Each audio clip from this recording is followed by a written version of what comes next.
Well, hello, Talk Universe. It is our 300th episode. Nathan Eckel here. I am just really excited to be at this milestone, and I'm really excited that you're here with me. And at this point, I just wanted to make a few little updates and share a few awarenesses that I had after interviewing 300 guests here on Be the Talk podcast. I mean, a year ago when I was planning this out, I had no idea how much I would be learning.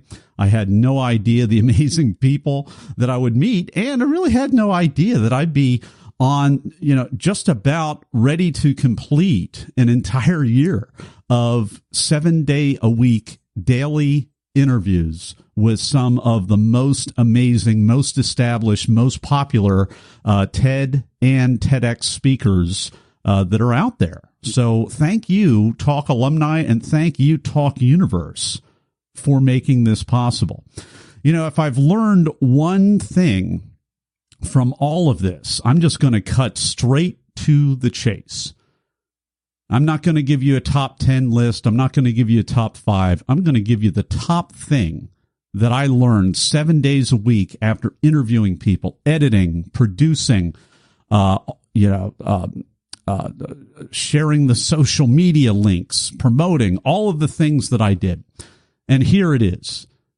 It takes a lot of effort to be able to do that, and it feels really good to be able to do that, and it feels very productive. And despite all of those things, I realize that as long as I am on the treadmill of all of those activities, that I'm really just scraping the surface in a way. Even though I'm meeting a lot of people, even though I'm featuring and highlighting a lot of people in amazing ways, I'm still just scratching the surface.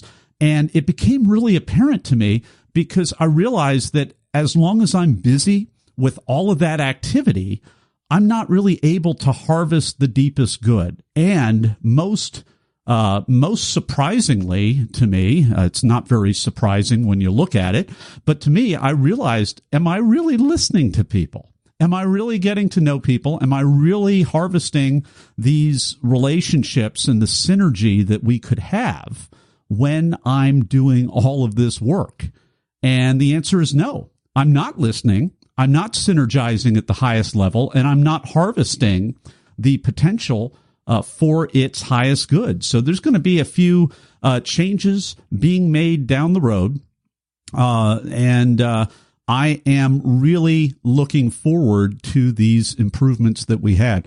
Here's another awareness that is striking me right now. The biggest thing, other than the fact that I need to listen more and I need to really take time out and to pause and to really hear what you in Talk Universe really need to be able to get your talk accepted, to get on the stage at your first TED or TEDx talk and be able to change the world, impact the world with your stage-worthy talk.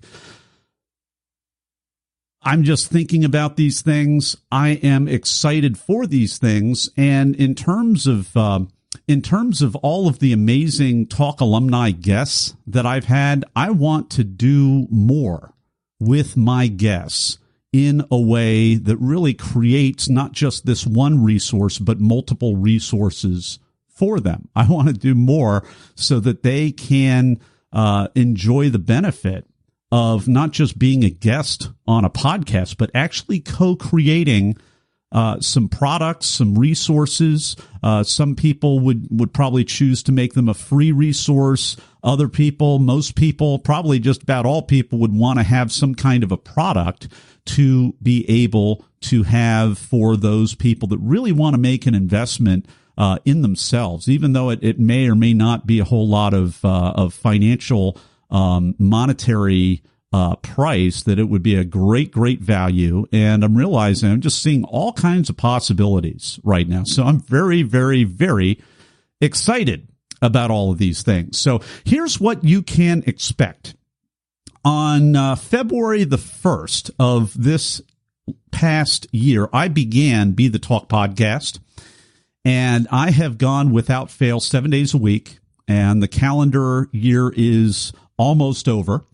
And then we have 1 month before the entire year is up in terms of the chronological year from when I began this. So we're going to complete the entire year of 7 day a week podcasts. We are going to ride this thing out. I've got almost all of them booked up at this point for the entire 365 interviews. Right now, I think I only need about 9 or 8 interviews left, and I've actually got all of those booked and 2 months in advance at the time of this recording. So I am so excited about that, and I am even more excited to go even deeper into the new year. So here's what I'm going to do. I am going to focus more on going deeper with those guests that I've already had on who have given the best interviews that I didn't have really the awareness or the time or the bandwidth to really harvest. And I'm going to go back into the archive 1 day a week in this new year and find some real pearls and some real value, and then do a little bit of a extraction based on the interviews that I did a year ago. That might sound a little interesting, but we've got so much value in the vault. And I think that we can deconstruct a lot of the valuable stuff that has just been kind of skimmed over just because of all the value. So 1 day a week, I'm going to be going in the vault, my 50 favorite guests that gave the most value, that were the most popular, the most valuable. And I'm going to deconstruct some of those things and really speak in to their value and their talking point. And that's going to be in the spirit of a real how to solve one of the problems or more than one of the problems that you have once you become aware, hey, I want to give a talk. I want to get accepted. I have to get accepted. I'm sick of sitting around waiting for the phone to ring or waiting for an organizer to send me an email inviting me, because for almost all of us, that doesn't happen. It really doesn't happen. And for those that it does happen to, they're probably out there merging, hospital healthcare systems together, or making, big trades and employing thousands of people and, doing noteworthy things, or they're a local celebrity, or whatever. Those are the people that get invited to speak. And the rest of us, it's like, how do we get accepted? And so I had a hashtag, and still have it, 100 talks, 100 days, because by the end of this year, I want to help 100 people. This is 2018. So that's almost over right now. I want to still help 100 people give their talks. And I have been, for 100 days left in the year, I have been doing Facebook Lives. I have been really trying to stoke the fire to help you get accepted and take the actions that you need to take, jump over the hurdles, which are mainly emotional and psychological and belief oriented, so that you can take charge and get accepted. Now, here's a really cool thing that happened. I've had the first 2 members of the beta group that I didn't even tell you about yet. We've had a beta group for getting accepted, and we've had about 40 people in there. The first 2 people not only got accepted, but they have given their first TEDx talks already, and they did it on opposite sides of the globe in the same weekend, like 36 hours away from each other. I was actually in the room for my friend Jen, who's a best-selling author and done these really amazing things. Just turned out that she was giving a talk literally 1 hour away from me. So you knew I would be in the room for that. And we got some really, really valuable stuff as a result of that. I want to help another 98 people get in there. And then I want to help even more people after that. But, it's like 2018. Let's get accepted in 2019, and let's get going right now. What's holding you back? What are you waiting for? Who told you? Who told you that you couldn't do this? Who told you this was just for your friend or that local author that you kind of enjoy her book or his book, or local thought leader or the local executive or the person on TV locally? Who told you that it was only for those people and not for you? See, this is speaking and thought leadership for the rest of us. It's so important. I want you to get on that stage.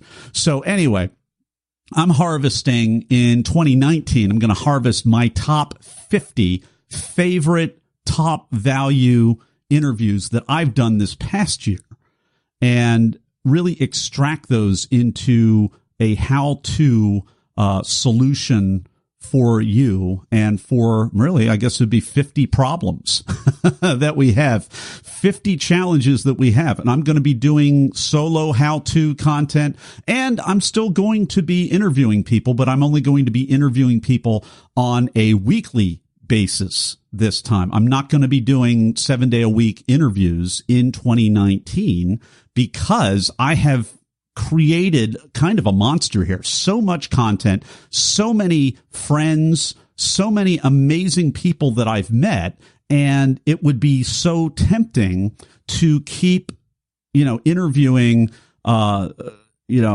people, 15 people a week as I have been doing. And there's something kind of seductive about that. There's something, it kind of speaks to the workaholic in all of us, to want to be able to, interview. Sometimes I've interviewed 10, 15 people, not just a week, but a day. And I can do that quite easily.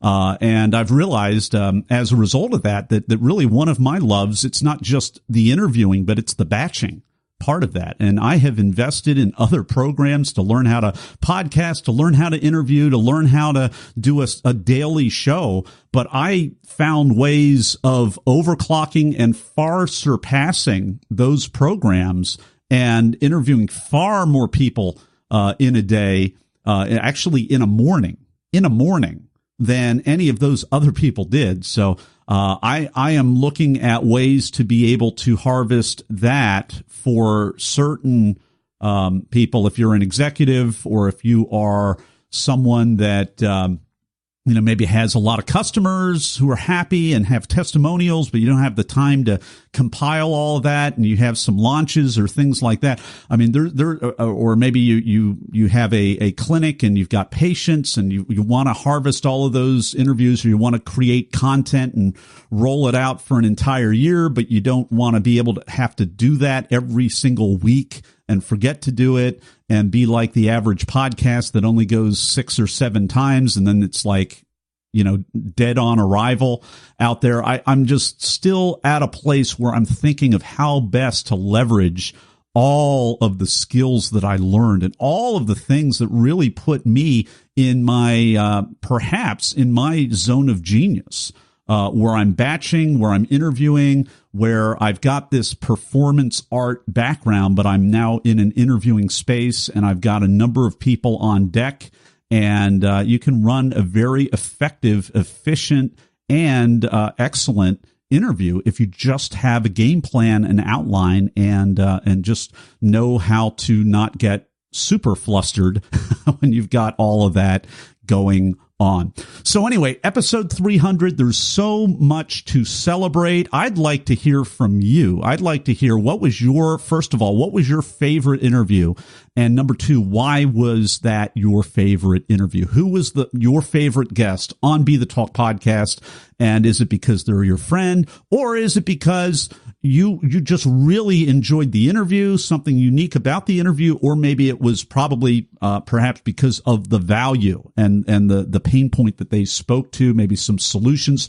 I would really like to know, and I've got courses that I am developing. I've got resources that I'm developing right now, and you reach out to me, and I will give you a special voucher for one of my introductory programs when you email me your response to those 2 questions. Number 1, who was your favorite interview? And number 2, why was it your favorite interview on Be the Talk? Take care, everybody. I can't wait for 2019. And I also can't wait to ride out the rest of this calendar year, the next 2 months of interviews until February, and then the amazingness that comes beyond that. Thanks so much for sharing. Thanks so much for rating and reviewing. And thanks so much for being a part of Talk Universe. Thanks for listening to Be the Talk. For tips and resources to help you change the world, go to BeTheTalk.com. See you tomorrow.